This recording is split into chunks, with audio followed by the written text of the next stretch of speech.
Seine est une commune française, située dans le département des Alpes de Haute-Provence, en région Provence-Alpes-Côte d'Azur. Le nom officiel de la commune, tel que répertorié par le Code officiel géographique, publié par l'INSEE, est Seine. Il est toutefois fait usage, au niveau local, d'une appellation Seine-les-Alpes jusqu'ici non entérinée par un décret.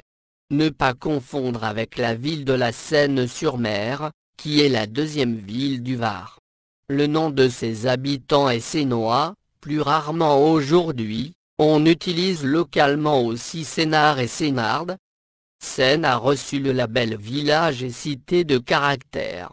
Le village est situé à 1260 mètres d'altitude. Les fonds de vallée au sol profond, et coupés de haies, dans la vallée de Seine, sont surnommés la Suisse provençale. Elle est traversée par la Blanche, affluent de la Durance. Seine est accessible par la route départementale RD 900, entre le Lauzet-Ubaye, au nord, et Digne-les-Bains, au sud. La gare SNCF la plus proche est celle de Digne. Risques naturels et technologiques. Aucune des 198 communes du département n'est en zone de risque sismique nul. Le canton de Seine est en zone AB, sismicité faible, selon la classification déterministe de 1991, basée sur les séismes historiques, et en zone 4, risque moyen, selon la classification probabiliste C8, de 2011.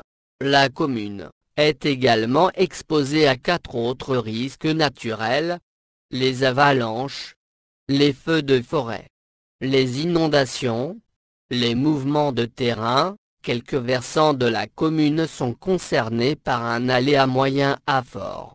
La commune de Seine est de plus exposée à un risque d'origine technologique, celui de transport de matières dangereuses par route.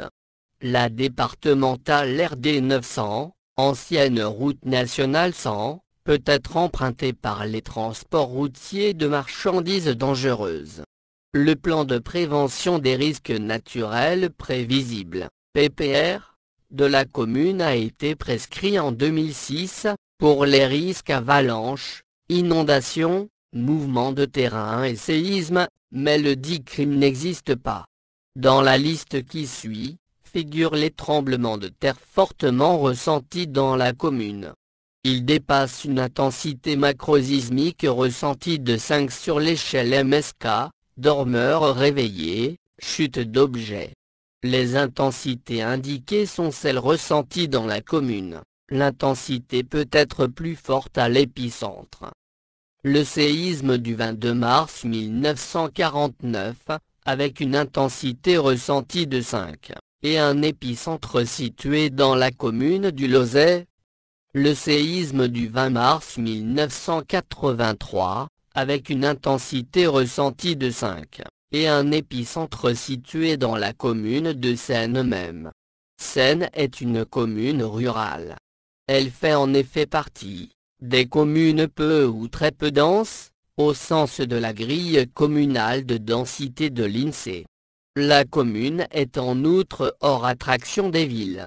Le nom du village, tel qu'il apparaît la première fois en 1147, Insedena, ferait référence au peuple gaulois des Édenates, où serait construit sur la racine cède, pour rocher, selon Charles Rostin.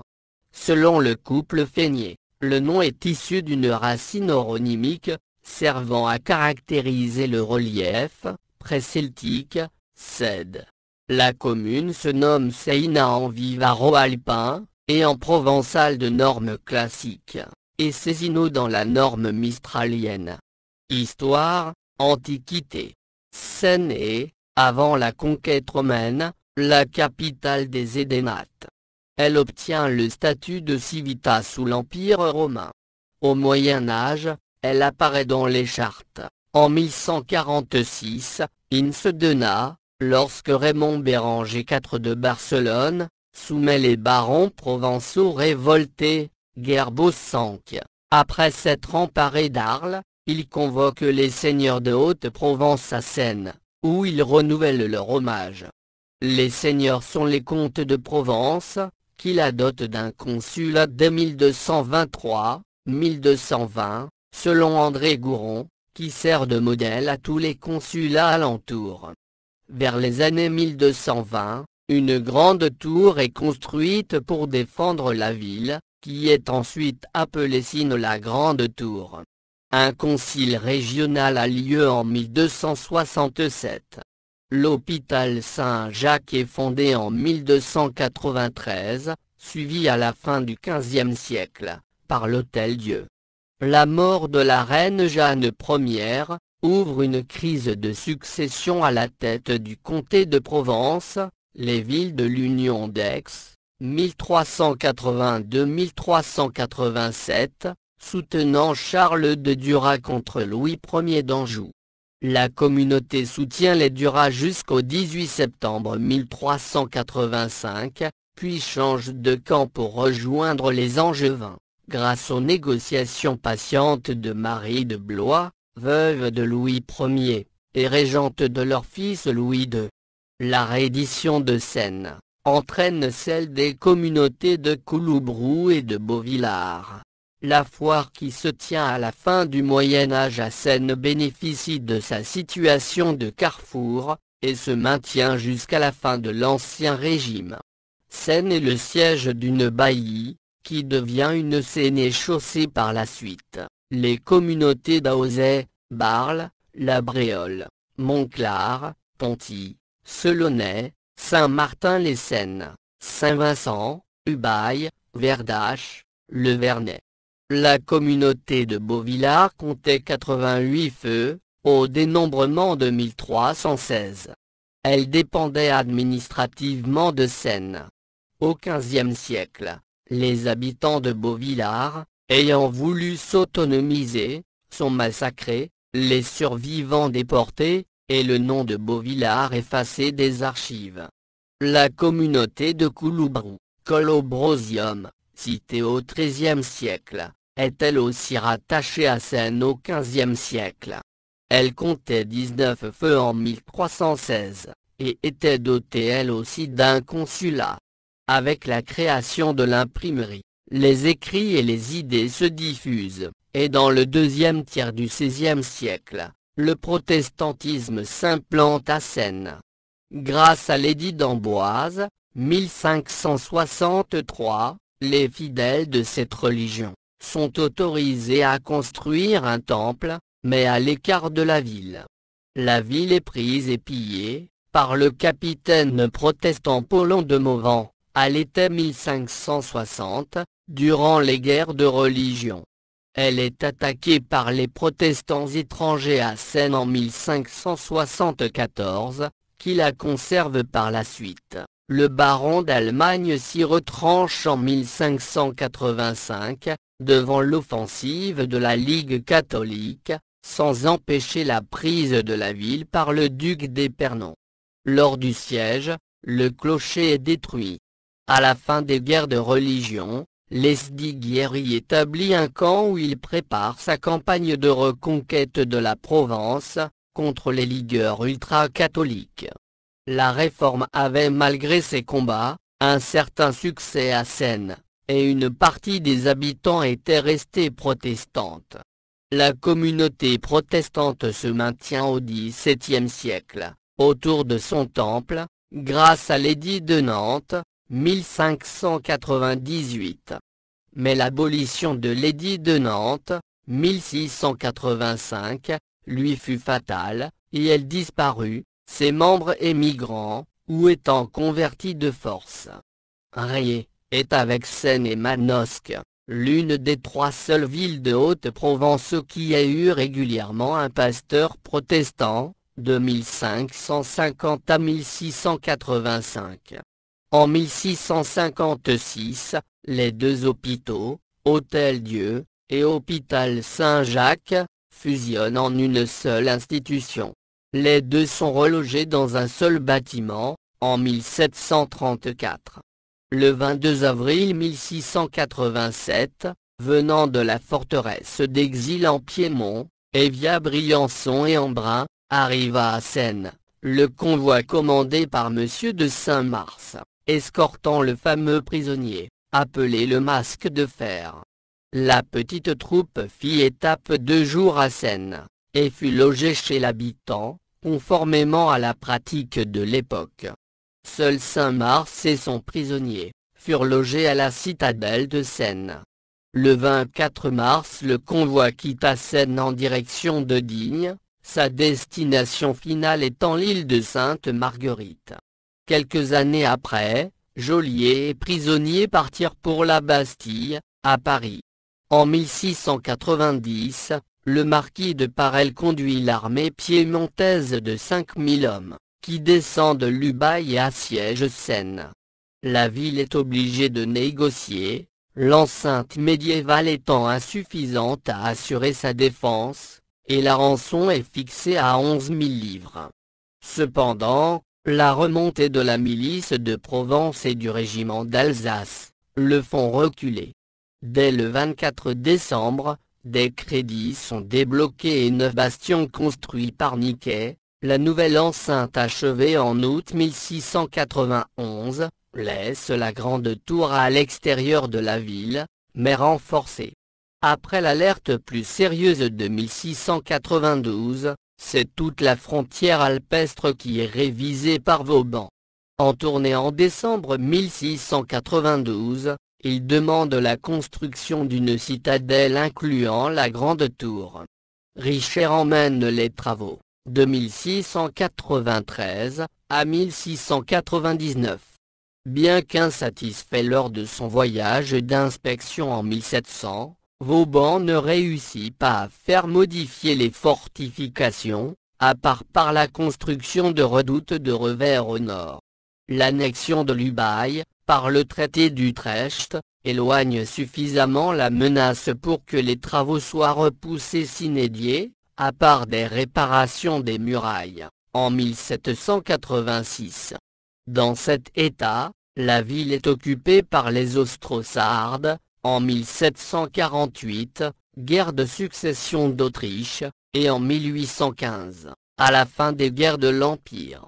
La place est presque désarmée. À la fin de l'Ancien Régime, elle possède 9 canons, servis par une garnison de 3 invalides, et un arsenal de 93 fusils.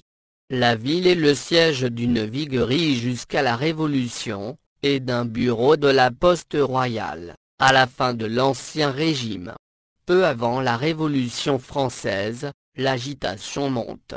Outre les problèmes fiscaux présents depuis plusieurs années, la récolte de 1788 avait été mauvaise et l'hiver 1788-89 très froid.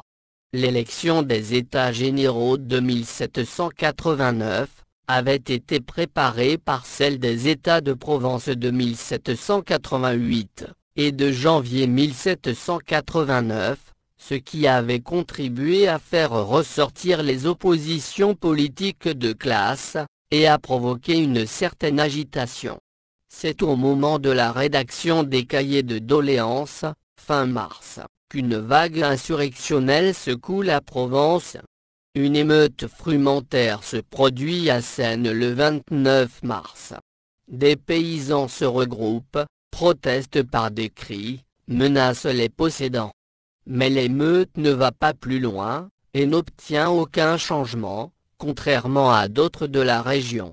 Dans un premier temps, la réaction consiste dans le rassemblement d'effectifs de la maréchaussée sur place. Puis des poursuites judiciaires sont diligentées par le Parlement de Provence, mais les condamnations ne sont pas exécutées, la prise de la Bastille comme les troubles de la Grande Peur provoquant, par mesure d'apaisement, une amnistie début août. La nouvelle de la prise de la Bastille est accueillie favorablement, cet événement annonçant la fin de l'arbitraire royal et, peut-être, des changements plus profonds dans l'organisation de la France.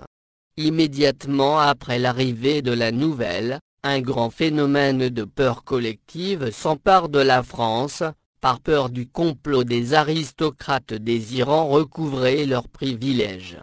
Des rumeurs de troupes en armes dévastant tout sur son passage se propagent à grande vitesse, provoquant des prises d'armes, l'organisation de milices et des violences antinobiliaires. Cette grande peur, venant de Tallard et appartenant au courant de la peur du Mâconnais, atteint Sène le soir du 31 juillet 1789. Les consuls de Thurier et de Belleaffaire, étant prévenus par ceux de Gap, qu'une troupe de 5 à 6 000 brigands, se dirigeait vers la Haute-Provence après avoir pillé le Dauphiné, transmettent la nouvelle au consul de Sène.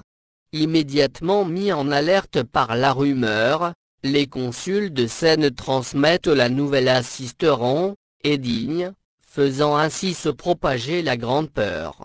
Ils préviennent également toutes les paroisses du ressort de la viguerie de Sène, et envoient des messagers à Gap et Embrun, demander des nouvelles. L'arsenal de la citadelle de Sène est réquisitionné, et les 93 fusils et 9 canons sont distribués aux hommes de Sène et des villages de Saint-Pons, Selaunay et Chardavon, venus se réfugier avec leurs meubles et leur bétail, à l'abri des murs de la citadelle.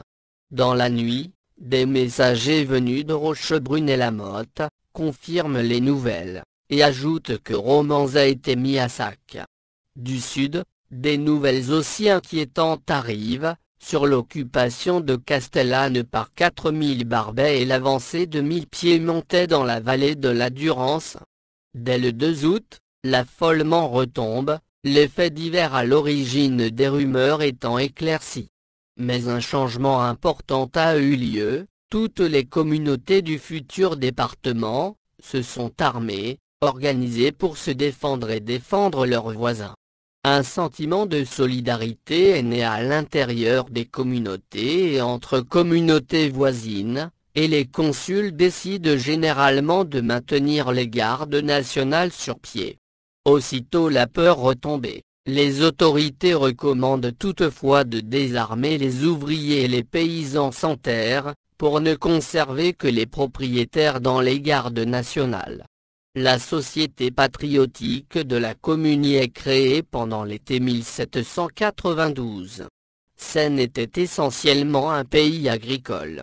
La dureté du climat, limitant l'agriculture aux végétaux supportant le froid, blé, seigle, épeautre, chanvre, pommes, poires, prunes, et ne permettant pas de cultiver les végétaux usuels en Provence, tels que tomates, raisins, figues. Le pays de Sène était essentiellement un pays d'élevage. Outre les bovins et les ovins, le pays disposait de vastes prairies permettant l'élevage de chevaux et, surtout de mulets, pour lesquels il existait à l'époque, de vastes débouchés commerciaux, au niveau local, et qui assurèrent la prospérité de la vallée. Cet élevage, déjà attesté vers 1300, a atteint son point culminant au XIXe siècle, avec le développement des moyens de transport, permettant l'accès à des marchés lointains, et a duré jusqu'aux années 1950, et la mécanisation de l'agriculture. Le commerce des brebis et des agneaux était développé. Il existait, dans les années 1930-1960, un commerce en gros de laine brute, tenu par Joseph Savournin. Sène connaît une certaine industrialisation au XIXe siècle, avec le développement d'industries textiles. Il existait également une carrière d'ardoise, qui fut exploitée jusque vers 1900. Vers cette époque, les maisons ont été couvertes avec des tuiles écailles rondes que l'on trouve encore sur certains toits, fabriquées localement par l'entrepreneur Joseph Frangy. Sène ne paraît pas avoir participé au soulèvement contre le coup d'État de Louis-Napoléon Bonaparte, le 2 décembre 1851, sans doute parce que la vallée de la Blanche, était très isolée du reste du département, et ne fut avertie que tardivement des événements. De plus, Seyne avait une importante garnison au fort.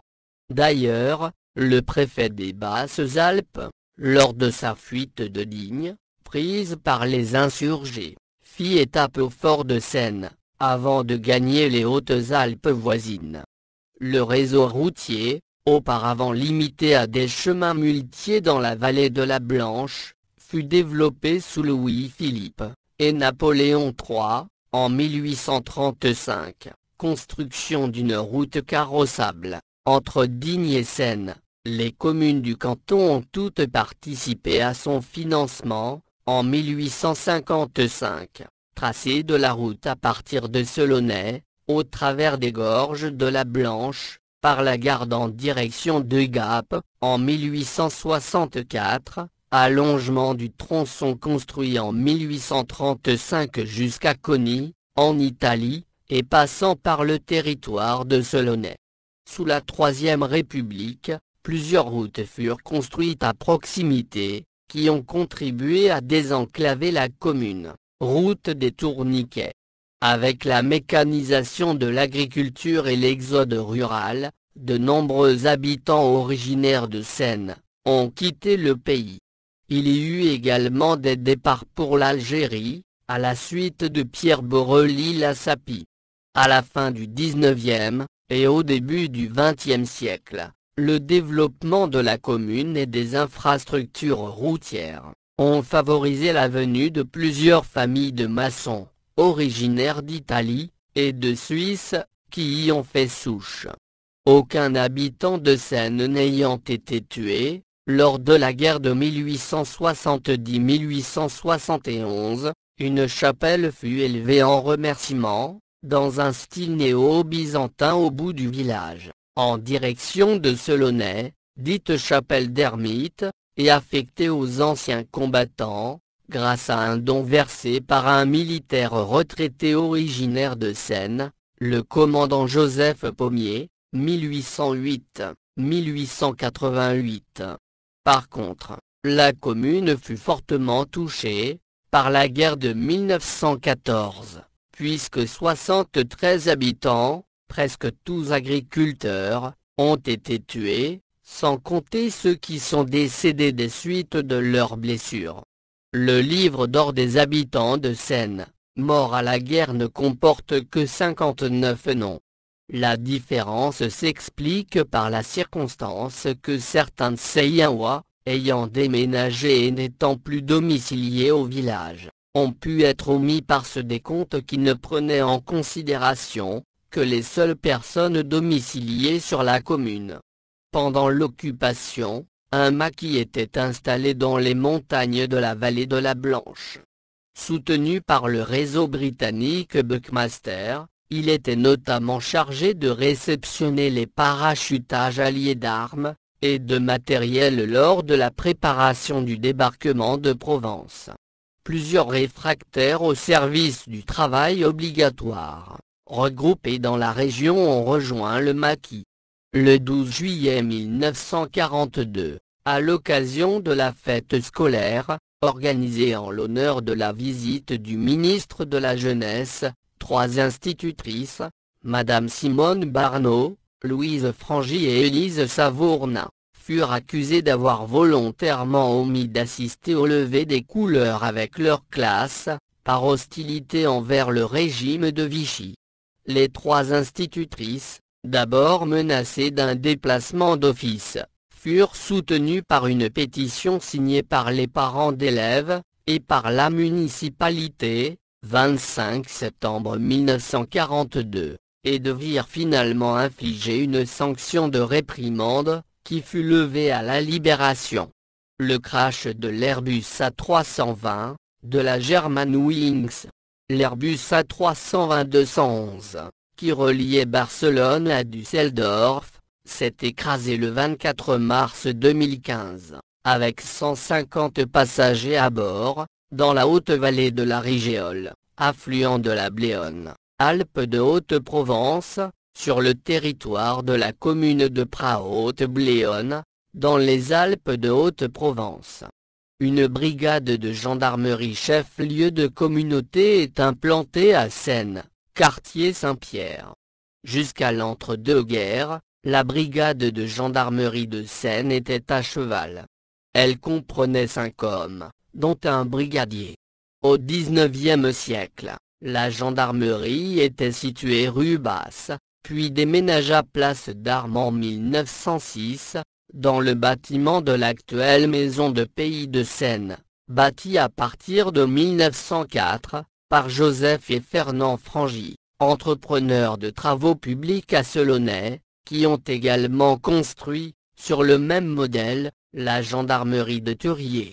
L'histoire démographique de Seynes, après la saignée des XIVe et XVe siècles et le long mouvement de croissance jusqu'au début du XIXe siècle, est marquée par une période d'étale où la population reste relativement stable à un niveau élevé.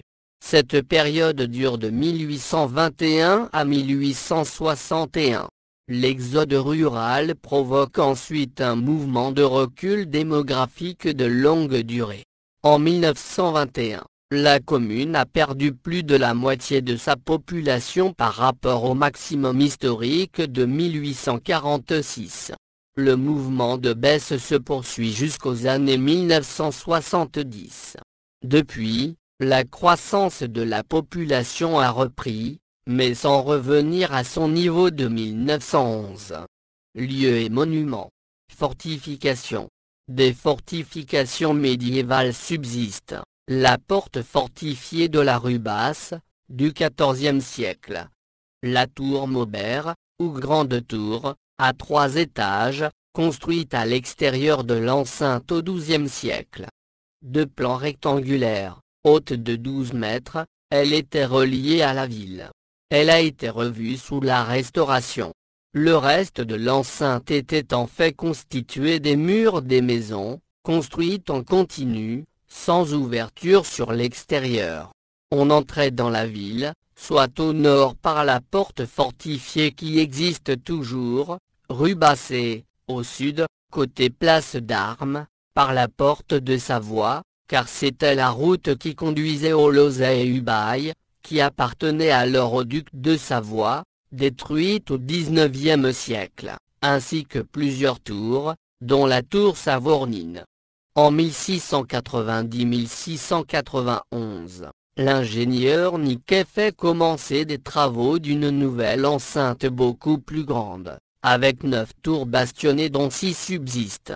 Ces tours à 2 niveaux, sur sous-sol, de plan pentagonal, sont une innovation de Niquet. Ces travaux ont été revus par Vauban, qui demande l'ajout d'une citadelle lors de son passage en 1692.